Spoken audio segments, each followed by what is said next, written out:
Hi, this is John Rowell for the Rowell Report. We're going to look briefly today at neo-Nazism in Ukraine. But is there any neo-Nazism in Ukraine? Is that Russian propaganda? What have you heard? What do you feel as far as what you've seen? Has the news media reported on widespread neo-Nazism in Ukraine? So anyway, let's take a dive into this topic. And by the way, if you'd like to pause this video at any time, feel free to. Also, if you'd like to subscribe to my channel, that supports independent journalism, so I'd appreciate it. Anyway, let's get right into the topic. Understanding neo-Nazism in Ukraine. In order to understand neo-Nazism in Ukraine, you need to understand the Nazis who were short of manpower and fighting strength during World War II, as they were starting to lose the conflict against the Soviet Union. So they found willing collaborators in the Ukrainian ultra nationalists. The person who was a leader is Stepan Bandera. So this is a key person to understand in this whole history, so that we can connect all the dots from the World War II and to today. So anyway, let's move on to a little bit of the history. You see here, Stepan Bandera led the Organization of Ukrainian Nationalists, Nazi collaborator, war criminal, killed thousands of Poles and Jews during World War II. His followers are called Banderites. So anyway, you can see a little more of the information. He was in jail. He was liberated by the Nazis when they came in for Operation Barbarossa, and he set off on a mission to create an independent Ukraine that was ethnically pure of Russians, Poles, Jews, whatever. In 1959, he was assassinated by the KGB. He was resuscitated slowly in Ukraine over a period of time, to the point that in 2009 they had a stamp for for putting on letters with his image on it, and the followers of Stepan Bandera, the Banderites, were a key part of the force that took control of the Ukrainian state through the Euromaidan, which was a U.S. sponsored coup d'état in Ukraine, which removed the democratically elected government.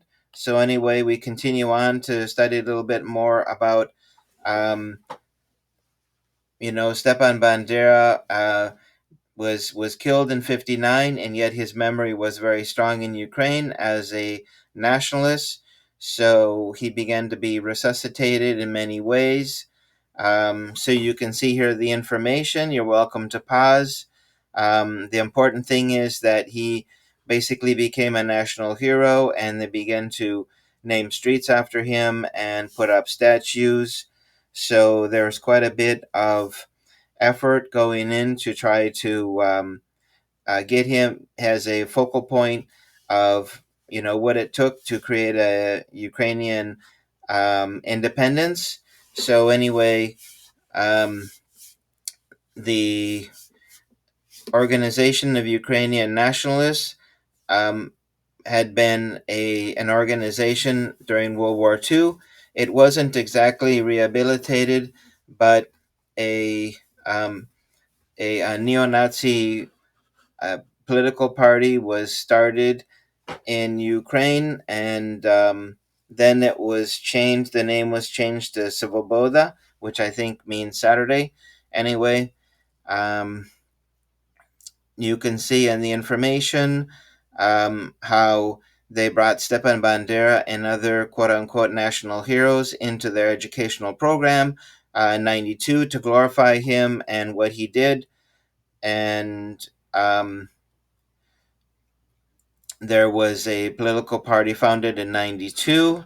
So you can see um, that little by little, Stepan Bandera, although he was dead, was coming into their curriculum, was coming into their streets, and statues was starting to be the inspiration of political parties. So, anyway, there is this historical background of what happened in the early 90s. There was the collapse of the Soviet Union. So basically, the during the times of the Soviet Union, there weren't very clear national boundaries. The people in the Soviet Union, some people say they lived as brothers.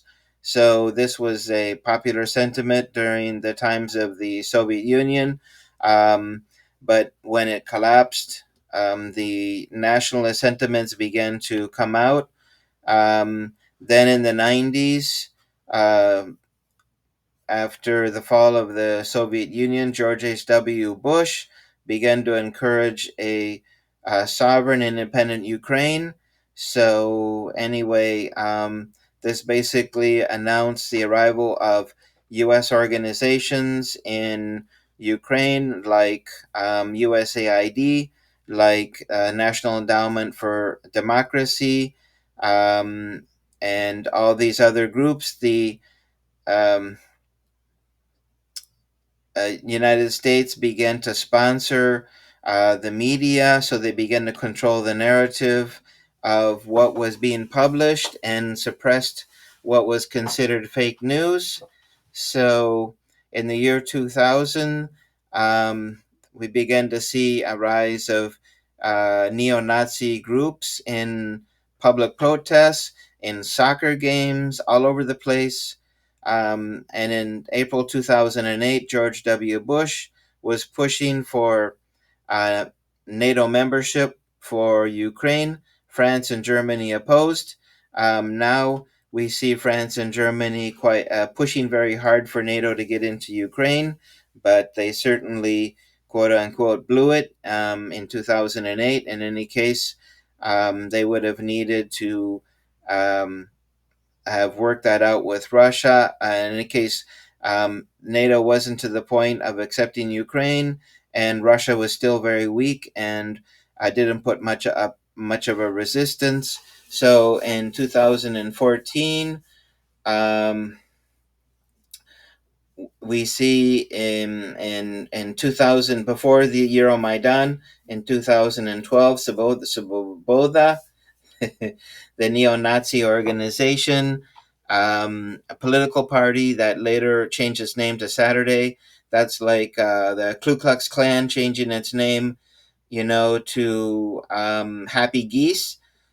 Something totally random and nothing to do with what they're about. So, in the Euromaidan in 2014, you can see neo Nazi groups with Nazi symbols, and these paramilitary groups were a big part of the coup d'etat. So, anyway, um, the neo Nazism continues on in Ukraine. It's contentious, but a lot of the people have removed their resistance to the presence of neo-Nazi figures in public. So anyway, let's move on to some key groups and movements within the quote-unquote neo-Nazi movement. We have the Azov Battalion. These are the most elite soldiers in Ukraine, and they use Nazi symbols and other they'll have soldiers with Nazi tattoos, and they'll give Nazi salutes, things like that. So that's the Azov Battalion. If President Zelensky was ever to think of making a deal with Russia, these guys would blaze a trail to Kiev, and President Zelensky would be gone forever. So um, while the Azov Battalion continues to exist, President Zelensky will never make a deal with Russia. So this party, the Svoboda, yes, it has it's not only rooted in neo-Nazi ideology. It was a neo-Nazi party that changed its name. Like I said, that's like the Ku Klux Klan changing its name from the Ku Klux Klan to Happy Geese. So anyway, if we go to the far right sector, the Ukrainians who live in the west of Ukraine, they push for ethnic purity, and so they've pushed for measures to eliminate the Russian language, the Russian culture, Russian media, and so this there was a big push to quote unquote cleanse Ukraine of anything Russian, and so basically this has created divisions within society, and um, there's still not clarity in the political discourse.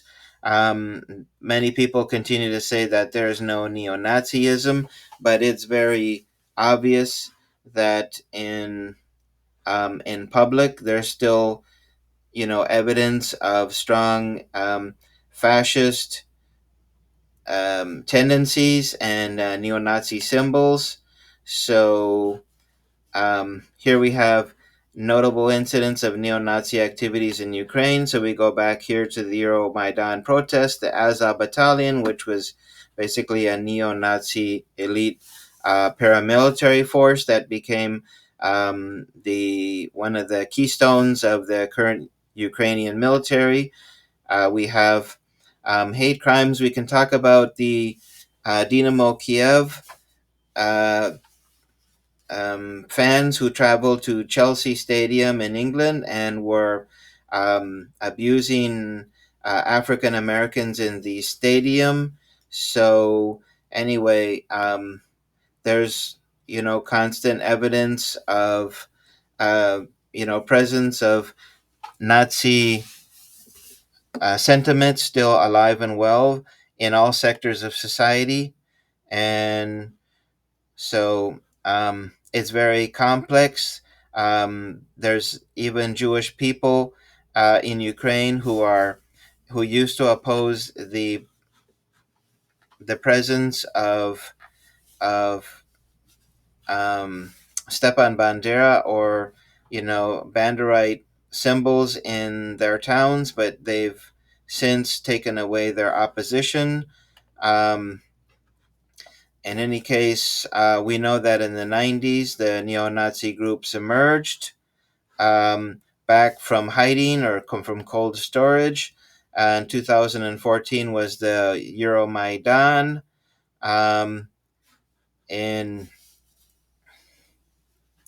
in 2017, they took actions against the neo Nazism in society.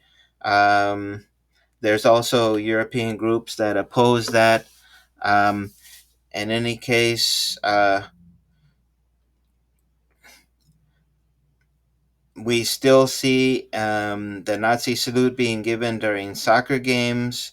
Um, there was uh, the football fans for Veres Rivne, which must be a Premier League club in Ukraine, giving the Nazi salute.